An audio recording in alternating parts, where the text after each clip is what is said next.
नमस्कार साथियों, आज की इस वीडियो के भीतर मैं आपको जानकारी देने वाला हूं सीपीसीटी की कि भैया ये सीपीसीटी क्या है और ये किस काम आता है, किस किस नौकरी के लिए ये जरूरी है, इसके लिए फॉर्म कैसे भरते हैं, इसकी परीक्षा का पैटर्न कैसा है, इसमें फॉर्म कौन भर सकता है यानी योग्यता क्या चाहिए, फीस कितनी लगती है भैया, इसकी तैयारी कैसे करें, सब कुछ जानकारी मैं आज आपको बताने वाला हूं। और एक बात और बताऊं साथियों, मैंने खुद सीपीसीटी पास किया है तो मैं आपको पूरी प्रैक्टिकल सही जानकारी देने वाला हूं। हवा हवाई कोई बात नहीं होगी, सही सटीक जानकारी आपको मिलने वाली है, तो अंत तक इस वीडियो को जरूर देखिए। स्वागत है भैया आप सभी का आपके अपने यूट्यूब चैनल एमपी रोजगार इन्फो में, और मेरा नाम है अरुण लोधी। यहां पे हम बात करते हैं मध्य प्रदेश से जुड़ी हर एक सरकारी भर्ती की योजना की। तो अगर आप किसी भी योजना या वैकेंसी से वंचित होना नहीं चाहते तो चैनल को सब्सक्राइब कीजिए, और ये हमारे व्हाट्सएप चैनल का लिंक है, इसे जरूर फॉलो कीजिएगा, क्योंकि कई बार क्या होता है कि व्यस्तता के कारण आप हमारे वीडियोस नहीं देख पाते हैं, तो जो लेटेस्ट अपडेट आते हैं वो मैं व्हाट्सएप चैनल पे शेयर करता हूं, आप वहां पे जाकर के देख सकते हैं। हाँ, अगर आपको ऑनलाइन का काम सीखना है या मुझसे लाइव चैट करना है तो इसके लिए आप डिजिडुंडी इन्फो ऐप डाउनलोड कर सकते हैं, डिस्क्रिप्शन में मैंने लिंक दिया हुआ है, वहां पे आपको लाइव चैट का ऑप्शन दिया है। कोई भी दिक्कत हो, कोई भी समस्या हो, आप मुझे शेयर कर सकते हैं। लाइव चैट का ऑप्शन बिल्कुल फ्री है, कोई भी पैसा नहीं लगता, तो कोई भी समस्या हो तो आप मुझे ऐप डाउनलोड करके वहां पे चैट कर सकते हो। तो चलिए साथियों, शुरू करते हैं हम अपनी सीपीसीटी की इस जर्नी को। सबसे पहले हम ये जानते हैं कि ये सीपीसीटी क्या है।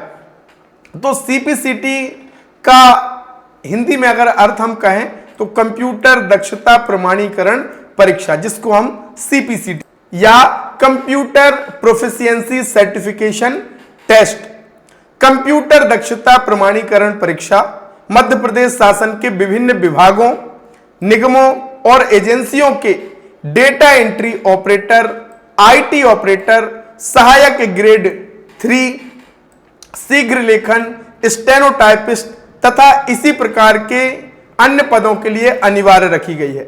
यानी अगर आप डेटा एंट्री ऑपरेटर बनना चाहते हैं, सहायक ग्रेड 3 की नौकरी पाना चाहते हैं, तो आपको सीपीसीटी करना अनिवार्य है। और अब एक नया अपडेट आ गया है कि अगर आपको पटवारी बनना है, सीपीसीटी जरूरी, ग्राम रोजगार सहायक बनना है, सीपीसीटी जरूरी, पंचायत सचिव बनना है, सीपीसीटी जरूरी है। यानी अगर आप इस परीक्षा को पास कर लेते हैं तो आपकी नौकरी की संभावनाएं एक प्रकार से बढ़ जाती हैं। तो अब आपको पता ये चल गया कि कहां कहां इसका यूज होता है। अब एक चीज मैं सबसे पहले यहां पे स्पष्ट कर दूं, जिसको लेकर के बहुत सारे भाई बहनों को भ्रम है। ये कोई कोर्स नहीं है और ना ही किसी संस्था या एजेंसी को इसके लिए नियुक्त किया गया कि भैया कोर्स चलाए। ये एक आपकी दक्षता प्रमाणीकरण परीक्षा है और कोई भी इसको दे सकता है, 12वीं पास, और इसके लिए कोई कोर्स करने की आपको आवश्यकता नहीं है। मैं ये स्पष्ट आपको यहां पे कर दूं। अब देखिए सीपीसीटी क्या है। तो शासकीय पदों के उम्मीदवारों की कंप्यूटर दक्षता टाइपिंग कौशल के आकलन हेतु शासन ने कंप्यूटर दक्षता प्रमाणीकरण परीक्षा को प्रदेश में अनिवार्य किया। उम्मीदवारों की दक्षता का आकलन कंप्यूटर आधारित ऑनलाइन परीक्षा के माध्यम से बहुविकल्प प्रश्न और टाइपिंग परीक्षा, जिसमें हिंदी अंग्रेजी टाइपिंग के आधार पर आकलन आपका किया जाता है। अब मान लीजिए किसी विभाग में आप टाइपिंग मांगी गई है, हिंदी अंग्रेजी टाइपिंग, तो आप इस स्कोर कार्ड को दिखा दोगे तो विभाग ये समझ जाएगा कि भैया आपने सीपीसीटी पास की है, मतलब आपकी टाइपिंग स्पीड ये है। ये स्कोर कार्ड एक प्रकार से उसी के लिए दिया जाता है ताकि बार बार आपको टेस्ट कहीं भी देना ना पड़े। जैसा कि बताया कि सीपीसीटी का जो महत्व है वो बहुत सारे जो सरकारी पद हैं, जैसे कि सहायक grade 3, typist, steno, computer operator, data entry operator, अब सचिव, रोजगार सहायक, पटवारी में भी ये परीक्षा अनिवार्य कर दी गई है। सरकार में संविदा नियमित नियुक्ति में इच्छुक उम्मीदवार सीपीसीटी की परीक्षा में भाग लेकर के अपना स्कोर कार्ड प्राप्त कर सकते हैं। सीपीसीटी की परीक्षा जैसे आप पास करते हैं तो आपको एक स्कोर कार्ड विभाग की तरफ से दे दिया जाता है। जो 7 वर्षों के लिए वैलिड होता है। पहले 2 वर्ष के लिए था, अब 7 साल इसको कर दिया गया है। अब हम बात कर लेते हैं कि परीक्षा का पैटर्न कैसा होता है। तो परीक्षा 2 वर्गों में बांटी गई है। एक तो आपको बहुविकल्पीय प्रश्न आपसे पूछे जाते हैं इसमें, जो कि 75 नंबर के होते हैं भैया, और इसमें से आपको 50% नंबर लाना अनिवार्य है। अगर इतने आप नहीं लाए तो आप इस परीक्षा में फेल माने जाएंगे। इसी तरीके से हिंदी टाइपिंग के लिए आपको 20 नेट वर्ड पर मिनट टाइपिंग आपकी होनी चाहिए स्पीड। अंग्रेजी के लिए 30 नेट वर्ड पर मिनट टाइपिंग स्पीड आपकी होनी चाहिए। अब इसकी तैयारी कैसे करेंगे वो आगे मैं चर्चा करूंगा। इसके लिए बात कर लेते हैं कि फीस कितनी लगती है। तो जैसे कि मैंने बताया, एग्जाम फीस आपकी केवल 660 रुपया आपको भुगतान करनी होती है, और इसके लिए ऑनलाइन रजिस्ट्रेशन करना होता है। और एग्जाम जो होता है आपको 3 शहरों का चयन करना होता है, और वहां पे जो निर्धारित एग्जाम सेंटर है वहां पे आपको एग्जाम देने जाना होता है। अब पाठ्यक्रम की बात करें तो ये एक प्रकार से पूरा सिलेबस सीपीसीटी ने अपना दिया है। उसी सिलेबस के आधार पर ही जो एग्जाम्स है वो कंडक्ट कराए जाते हैं। पूरा सिलेबस का स्ट्रक्चर यहां पे दिया हुआ है। अब हम बात कर लेते हैं कि भैया इसमें फॉर्म कौन कौन भर सकता है। तो देखिए, कोई भी भारतीय नागरिक सीपीसीटी की परीक्षा में भाग ले सकता है, चाहे वो किसी भी राज्य का हो, वो भी भाग इसमें ले सकता है। जिसकी आयु 18 वर्ष से अधिक हो और उच्चतर माध्यमिक परीक्षा उसने पास की हो, तो वो सीपीसीटी की परीक्षा में भाग ले सकता है।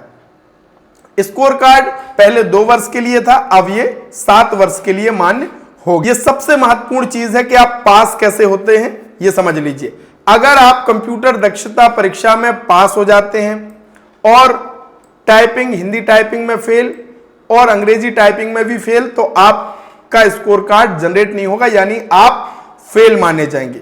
अगर आपने कंप्यूटर दक्षता की परीक्षा पास कर ली और हिंदी टाइपिंग पास कर ली, तो आपका स्कोर कार्ड जनरेट हो जाएगा, और जहां पे हिंदी टाइपिंग मांगी गई है वहां पे वो स्कोर कार्ड आप लगा सकते हैं, यानी आप पास माने जाएंगे।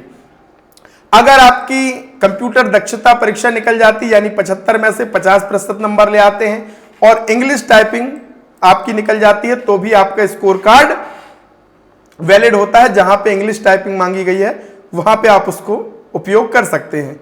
लेकिन साथियों, आपको प्रयास करना है कि भैया आपकी जो परीक्षा है उसमें कंप्यूटर दक्षता वाला सेक्शन तो पास होना ही होना है।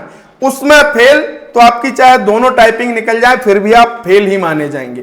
तो ये तो आपको पास करना है। इसके साथ आपका लक्ष्य ये होना चाहिए कि हिंदी और अंग्रेजी दोनों टाइपिंग आपकी पास हो जाए। अब बात करते हैं कि इसकी तैयारी कैसे करें। मैंने सीपीसीटी को पास किया है, मैं आपको बताता हूं कि आप कैसे कर सकते हैं। हाँ, जो भाई बहन फ्री में तैयारी करना चाहते हैं सीपीसीटी की, ये वीडियो मैंने बना दिया है कि फ्री में कैसे तैयारी करें घर बैठे। इस वीडियो को देख लेना, पूरी जानकारी मैंने दी है, कोई पैसा आपका नहीं लगेगा और आपकी तैयारी सीपीसीटी की हो जाएगी। तो तैयारी करने के लिए भैया सबसे पहले तो आपको क्या, सिलेबस के हिसाब से तैयारी आपकी करनी है। 50% नंबर लाने के लिए जो मल्टीपल क्वेश्चन आपके आएंगे बहुविकल्पी, उसमें से तो आप किसी डीसीए की बुक से भी पढ़ सकते हैं, या सीपीसीटी की भी बुक आती है वो आप ले सकते हैं। दूसरा एक और तरीका है जो सबसे इफेक्टिव है, कम समय में आपकी पूरी तैयारी हो जाएगी। इसके लिए आ जाइए डिजिडुंडी इन्फो ऐप में। मेरा खुद का ऐप है, डिस्क्रिप्शन में लिंक दिया है। यहां पे आपको सीपीसीटी के नोट्स मिलते हैं।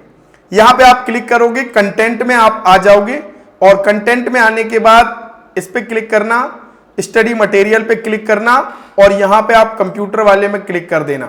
ये देखिए अभी ये लॉक लगा हुआ है इसमें।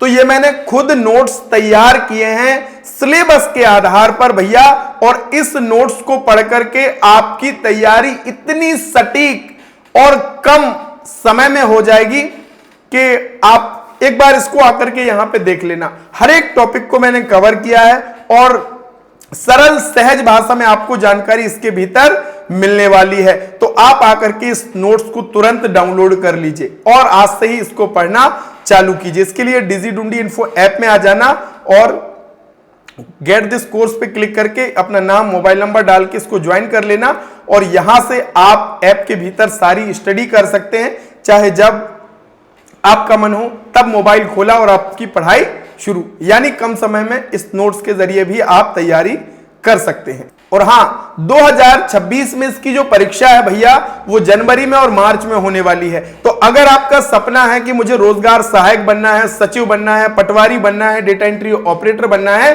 तो आज से ही सीपीसीटी की तैयारी शुरू कर दो।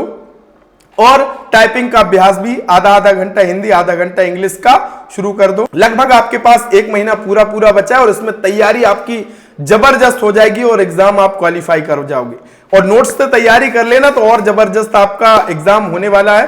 और आपका अगर कोई सवाल हो सीपीसीटी से जुड़ा तो आप मुझे लाइव चैट, मैंने बताया ना, मुझसे आप कर सकते हो। डिजिढूंढी इन्फो ऐप के भीतर लाइव चैट का ऑप्शन दिया है, वहां पे आकर के मुझसे आप चर्चा कर सकते हो। बहुत बहुत धन्यवाद, थैंक यू सो मच।